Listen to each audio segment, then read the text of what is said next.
Well, as you know, there were a number of bond proposals on the local ballot that voters signed off on during the election and involved everything from street projects to school improvements. But in some cases, the races were pretty close, and it could have been the result of some confusing language on the ballot. Our Bill Churchwell explains.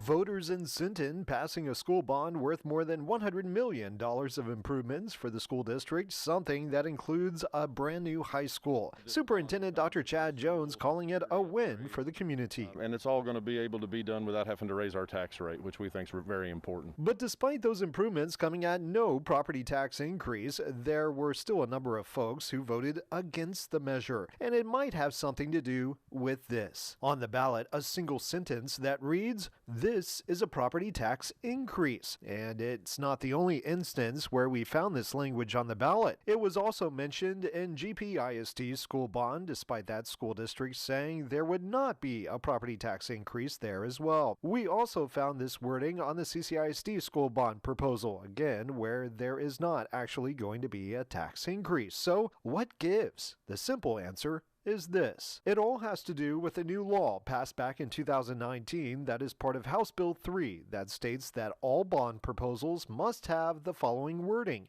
"This is a property tax increase" on the ballot, even if there is no actual tax increase expected. It's a line that could have an impact on votes if someone hasn't done their research before going to the polls. Other school districts that saw their propositions pass without a tax rate increase includes Port Aransas ISD. That school district highlighting that since the previous bond election in 2017, the district's tax rate has dropped 12.4 cents. The Banquetti school bond also getting the green light from voters. That bond will not raise property taxes, and according to district officials, there is an expected slight decrease in the tax rate. Bill Churchwell, 3 News.